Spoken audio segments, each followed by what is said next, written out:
வணக்கம் மக்களே, நாம இந்த வீடியோல இல்லம் தேடி கல்வி பற்றி தான் பார்க்க போறோம். இந்த இல்லம் தேடி கல்வியில பார்த்தீங்கன்னா ரொம்ப பார்த்தீங்கன்னா சோகமான செய்தி பார்த்தீங்கன்னா இருக்குதுங்க. இந்த இல்லம் தேடி கல்வி திட்டம் பார்த்தீங்கன்னா தொடர்தல உள்ள என்னென்ன பிரச்சனை பார்த்தீங்கன்னா இருக்குது, அரசுக்கு பார்த்தீங்கன்னா என்ன பிரச்சனை இருக்குது, தன்னார்வலருக்கு என்ன பிரச்சனை இருக்குது, இது எல்லாமே பார்த்தீங்கன்னா இந்த வீடியோல உங்களுக்கு நான் சொல்ல போறேன். ஸோ ஆசிரியர் பார்த்தீங்கன்னா மாற்று வேலை பார்த்தீங்கன்னா எங்களுக்கு கொடுங்க அப்படின்னு கண்ணீரோட பார்த்தீங்கன்னா கலெக்டர் ஆபீஸ்ல கோரிக்கை பார்த்தீங்கன்னா வச்சுக்கிட்டு இருக்காங்க. ஸோ ஒவ்வொரு மாவட்டத்திலும் பார்த்தீங்கன்னா அந்த தன்னார்வலர் பார்த்தீங்கன்னா போய் சேலம் மாவட்டமா இருக்கட்டும் நிறைய இடத்துல பார்த்தீங்கன்னா போராட்டம் பண்றாங்க. நேரடியாக கலெக்டர் சந்திச்சு கோரிக்கை பார்த்தீங்கன்னா வைக்கிறாங்க. ஸோ எங்களுக்கு மாற்று வேலை கொடுங்க அப்படின்னு. ஸோ இந்த கோரிக்கை எதனால வைக்கிறாங்கன்னா இல்லம் தேடி கல்வி திட்டத்தில் பார்த்தீங்கன்னா ஸ்டாப் பண்ணிட்டாங்க.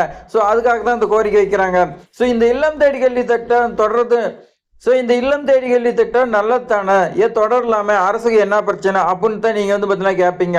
இதுக்கு பெற்றோர் பார்த்தீங்கன்னா எதிர்ப்பு தெரிவிக்கிறாங்க. ஸோ எதுக்கு பார்த்தீங்கன்னா பெற்றோர் எதிர்ப்பு தெரிவிக்கிறாங்கன்னு இந்த வீடியோவில் உங்களுக்கு சொல்கிறேன். ஸோ இனிமேல் பார்த்தீங்கன்னா திட்டம் தொடருமா இல்லை தொடராதா என்னங்கிறத முழு வீடியோ பார்த்தீங்கன்னா பார்த்து தெரிஞ்சுக்கங்க.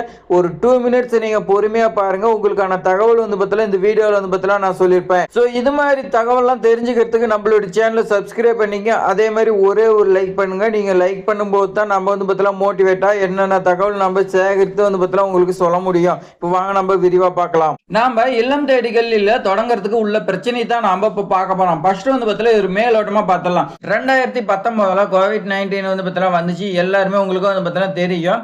எல்லாமே பார்த்தீங்கன்னா நாட்டுல எல்லாமே முடங்கிடுச்சுங்க. அரசு அதிகாரியில இருந்து ஆசிரியர்ல இருந்து எல்லாமே முடங்கிட்டாங்க.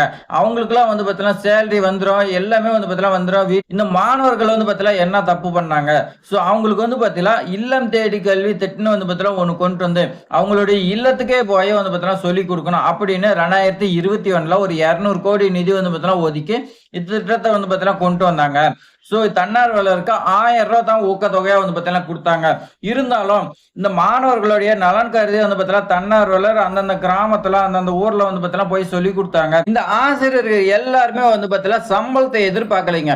அரசு அதிகாரி அரசு ஆசிரியர் கூட பார்த்தீங்கன்னா சொல்லி கொடுக்கலீங்க. இந்த தன்னார்வலர் பார்த்தீங்கன்னா நான் மாணவர்களுக்கு சொல்லி கொடுக்குறேன், அவங்களுடைய நலன் தான் முக்கியம், அவங்களுடைய கல்வி தான் முக்கியம் அப்படின்னு பார்த்தீங்கன்னா சொல்லி கொடுத்தாங்க. கொரோனா டைம் பார்த்தீங்கன்னா சொல்லி கொடுத்தாங்க. தற்போது கொரோனா எல்லாமே முடிஞ்சிருச்சுங்க. மாணவர்கள் அவங்க பார்த்தீங்கன்னா ரெகுலரா கிளாஸ் போக ஆரம்பிச்சிட்டாங்க. அதனால அரசு பார்த்தீங்கன்னா என்ன பண்றாங்கன்னா ஐடிகே பார்த்தீங்கன்னா பல மையத்தை பார்த்தீங்கன்னா க்ளோஸ் பண்ணிட்டாங்க.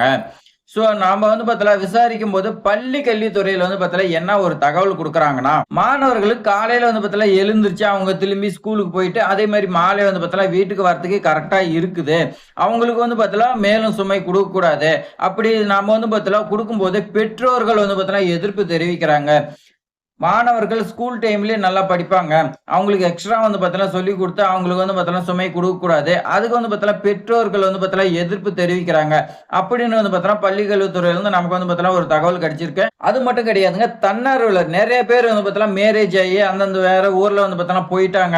அதே மாதிரி வேற வேலைக்கு பார்த்தீங்கன்னா நிறைய பேர் நிரந்தரமான வேலைக்கும் போயிட்டாங்க. நிறைய பேர் டெட் எக்ஸாம் இந்த மாதிரி பாஸ் பண்ணி நிறைய ஆசிரியர் வேலையா இருக்கட்டும், பிரைவேட்டா இருக்கட்டும், அரசு உதவி பெறும் பள்ளி இந்த மாதிரி பார்த்தீங்கன்னா நிறைய போயிட்டாங்க.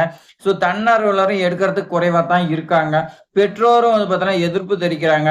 ஸோ தற்போது பார்த்தீங்கன்னா அரசு என்ன தான் பண்ணோம், அரசுக்கு பார்த்தீங்கன்னா மிகப்பெரிய சவாலா இருக்குது. ஸோ இது வரைக்கும் இல்லம் தேடி கல்வியில எந்த ஒரு நிதியும் பார்த்தீங்கன்னா உதவி கிடையாது. இந்த இல்லம் தேடி கல்வி திட்டத்தை பார்த்தீங்கன்னா ஸ்டாப் பண்ணிடலாமா அப்படின்னு பார்த்தீங்கன்னா பள்ளி கல்வித்துறை ஆலோசனை நடத்திட்டு வந்துட்டு இருக்கிறாங்க. ஸோ அப்படி இல்லையா, ஸோ பின்தங்கிய இடம், அதாவது இந்த மலை கிராமம் இந்த மாதிரி இருக்கிற இடத்துல பின்தங்கிய இடத்துல மட்டும் பார்த்தீங்கன்னா இந்த மாதிரி சொல்லி கொடுக்கலாமா அப்படி பார்த்தீங்கன்னா ஆலோசனை போயிட்டு இருக்குதுங்க. அது இல்லாத இந்த ஜூலை மாசத்துல நம்ம பார்த்தீங்கன்னா பட்ஜெட் பார்த்தீங்கன்னா இறுதியில தெரிவிக்கிறதா சொல்லியிருந்தாங்க. அந்த பட்ஜெட்ல நம்ம பார்க்கும்போது நமக்கு பார்த்தீங்கன்னா இந்த இல்லம் தேடி கல்வி திட்டத்துக்கு ஏதாவது நிதி ஒதுக்குறாங்களா, அப்படி ஒதுக்குனா இந்த திட்டத்தை பார்த்தீங்கன்னா இம்ப்ளிமெண்ட் பண்ணுவாங்க, இல்ல குறைவா ஒதுக்குனாங்களா இந்த பின்தங்கிய இடத்துல மட்டும் பார்த்தீங்கன்னா நடத்துறதுக்கு அதுக்கு மட்டும் வாய்ப்பு இருக்குது அப்படின்னு நம்ம பார்த்தீங்கன்னா தெரிஞ்சுக்கலாம். அதே மாதிரி பல மாவட்டத்துல பல இடத்துல என்ன தன்னார்வலர் சொல்றாங்கன்னா, வேற கல்யாணம் ஆகி வேற இடத்துக்கு போகாதீங்க, வேற வேலைக்கு பார்த்தீங்கன்னா போகாதீங்க. என்ன கோரிக்கை வைக்கிறாங்கன்னா, எங்களுக்கு மாற்று வேலை வேற ஏதாவது ஒன்று கொடுங்க. ஸோ அப்படின்னு வந்து பார்த்தீங்கன்னா கோரிக்கை வைக்கிறாங்க. இவங்களுக்கெல்லாம் என்ன பண்ணணும்னா மாற்று வேலை கண்டிப்பா குடுக்கலாங்க.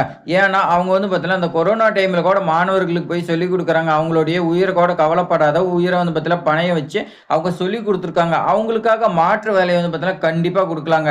எத்தனையோ வந்து பார்த்தீங்கன்னா பண்ணிட்டு இருக்காங்க. ஸோ இதுக்கு வந்து பார்த்தீங்கன்னா மாற்று வேலை குடுத்தா எல்லா தன்னார்வலரும் வந்து பார்த்தீங்கன்னா நெறைய பேர் வந்து பார்த்தீங்கன்னா ஹெல்ப்ஃபுல்லா இருக்குங்க. அரசு வந்து பார்த்தீங்கன்னா என்ன முடிவு எடுக்குன்னு தெரியல. இந்த இல்லம் தேடி கல்வி திட்டம்னா இந்த பத்திரிகை செய்தியா இருக்கட்டும் எதுவுமே வந்து பார்த்தீங்கன்னா அதுவும் நகர்ப்புறத்துலலாம் நெறைய பேருக்கு இந்த இப்படி ஒரு திட்டம் இருக்குதான்னே தெரியலங்க. கேட்டா இப்படி வந்து பார்த்தீங்கன்னா இல்ல அப்படின்னு தான் சொல்றாங்க. ஏன்னா அந்த அளவுக்கு வந்து பார்த்தீங்கன்னா இது போயிருச்சுங்க.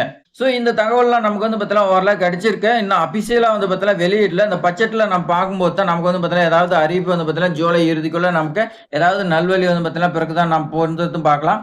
அதுவரைக்கும் நம்மளோட சேனல நீங்க சப்ஸ்கிரைப் பண்ணி வச்சிருந்தீங்க. ஏதாவது அப்டேட் வந்துச்சுன்னா நான் உங்களுக்கு உடனுக்குடன் நான் வந்து பார்த்தீங்கன்னா தெரியப்படுத்துறேங்க. இந்த வீடியோ வந்து பார்த்தீங்கன்னா இல்லம் தேடி கல்வி தன்னார்வலருக்கு அதே மாரி வாட்ஸ்அப் குரூப் இந்த மாரி வந்து பார்த்தீங்கன்னா ஷேர் பண்ணுங்க. நெறைய பேர் வந்து பார்த்தீங்கன்னா பயனடைவாங்க. தேங்க்ஸ் ஃபார் வாட்சிங்.